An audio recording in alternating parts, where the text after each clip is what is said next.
Nous accueillons ici, donc, dans le centre de médecine physique et de réadaptation, le CLOUSI de la Croix-Rouge française à Saint-Jean-de-Mont, des patients présentant des pathologies de l'appareil locomoteur, comme par exemple les lombalgies chroniques, les fibromyalgies, les polytraumatismes suite à des accidents de la route par exemple, mais aussi des patients dans les suites d'opérations de l'épaule, de la hanche, du genou ou du rachis. Et nous accueillons également des patients présentant des pathologies neurologiques comme les AVC, la maladie de Parkinson, la sclérose en plaques ou les traumatismes crâniens. Ces séjours peuvent être réalisés en hospitalisation complète ou en hôpital de jour.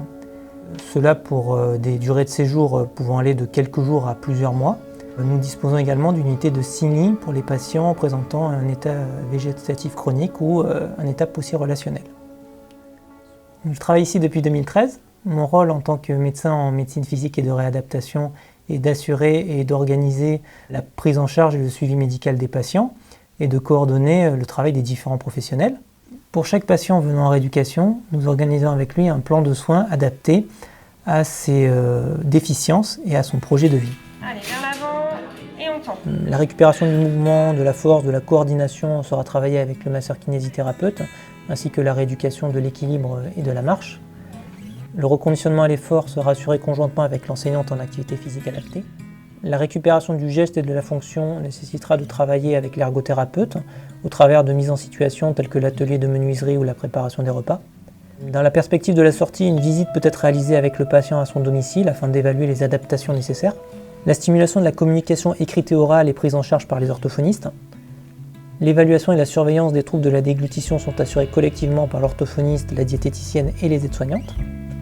Le travail des facultés cognitives, de mémoire et d'attention, ainsi qu'un soutien psychologique sont réalisés avec notre psychologue spécialisé en neuropsychologie et la mise en place des aides nécessaires au retour à domicile est réalisée par l'assistante sociale. Ainsi, chaque jour, le patient se rend sur le plateau technique regroupant en un même lieu tous les professionnels de rééducation. Tout au long du séjour, les infirmiers et les aides-soignants assurent la mise en œuvre des acquis et veillent à l'autonomisation du patient dans ses activités de la vie quotidienne, telles que l'habillage, la toilette, les déplacements et la gestion de ses traitements.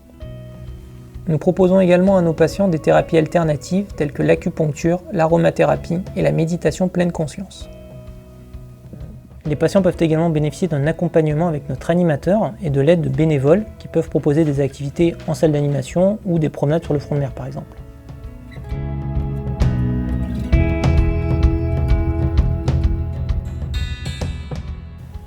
Donc ce qui me plaît ici, c'est l'implication et le dynamisme de tous les professionnels. Depuis quelques années, ce dynamisme il a permis le développement de projets innovants comme la rééducation de la maladie de Parkinson avec un atelier d'éducation thérapeutique du patient et de l'aidant. Et nous avons aussi développé une rééducation pour les patients présentant une lombalgie chronique. Actuellement, nous démarrons un programme de rééducation pour les patients atteints de fibromyalgie. Prochainement, dans le cadre de la prise en charge des troubles vésico-sphinctériens, nous allons réaliser des consultations avec réalisation de bilans urodynamiques. Régulièrement, l'établissement investit dans du matériel de rééducation innovant, comme prochainement l'acquisition d'un exosquelette du membre supérieur.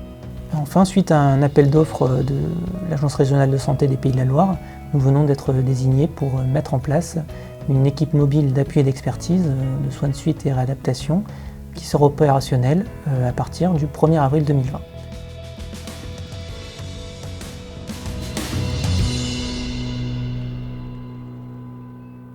Tout cela permet un travail en équipe, autour et dans l'intérêt du patient.